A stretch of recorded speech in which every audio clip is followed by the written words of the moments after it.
Hello, tu ni hi chi channel ve jo se na bon on lim nei chi ove. Tu nya hi laptop a hi lo desktop a pen drive mang cha a Windows install ding dan in sei khom ding a hian. Chule tu chana hi chi channel subscribe bol nai lo jo se na bol chi ding win ik ti mo ve. Computer ti chu laptop a hi lo le desktop a Windows ang ki su mo le ina to jang mo jo ji lo. Ki ma char ran ki ma chal thei lo a hi. Windows install bol na ding a hi bootable software nei angai jin. Original Windows disk a hi lo le pen drive ho bootable hi jong le manjang atamen chele kimo mo zo ji pon hi bootable lo software wan so ni jong in nei mai theu ai do de do ai pai ko ma jang ala nring so a bai ai ji a so si bootable lo pa ho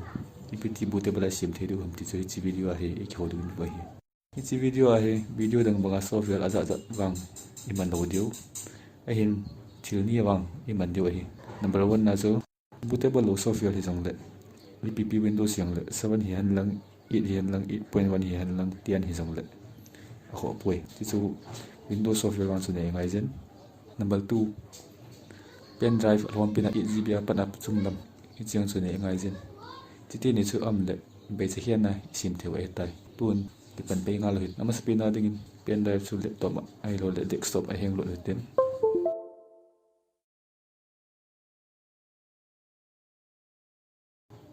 Windows search box a lut ding cmd type ding enter be ding ai lo jong le control plus r ban le cmd type ding enter key khat de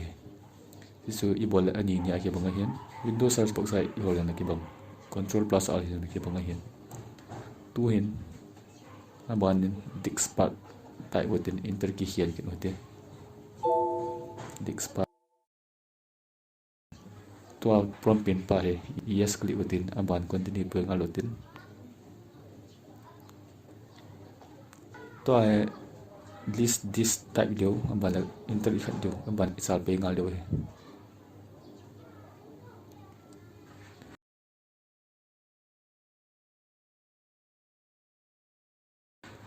to ali sung ki pila ahe na pen drive memory so is 8GB ham 8GB ham 16GB ham ti so nang man na ki than ding hian select bol the dinga so select disk ki ai tua ka pen drive so disk tu am dia so tu ka mi ading ban enter ki ka mi ading no so am na so mi do 3 am na 3 1 am na 1 na mi adu enter na khat dio hin disk 2 is now selected kitin tun aban sar pe ngal hotin to ahe Windows installing ahe ji ahe pen drive format bol ngai hen china dinga chu clean type beten enter key hian ki dote diskpart 6D in cleaning ang kitin tun abanen pen drive su ngai partition create dio to ai create partition primary type ki dote enter key hian ki dote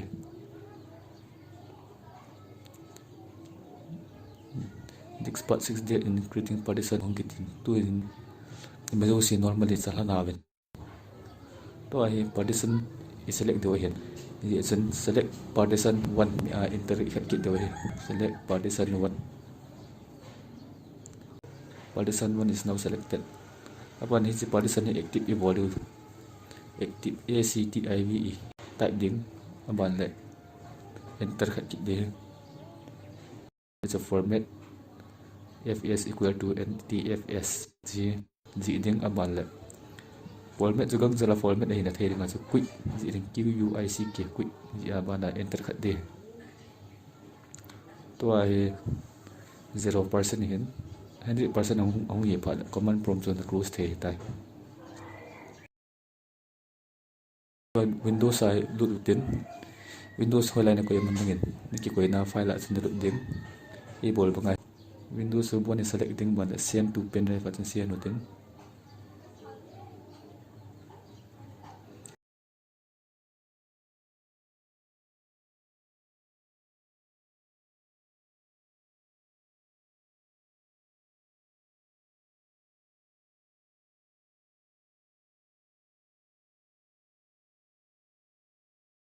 to send ke sai le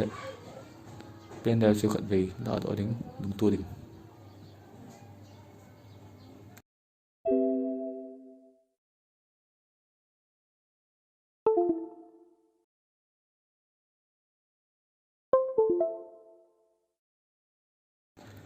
tu ni sei ma bong chen ke ya he boot bar hetai a logo dong ke khia hetai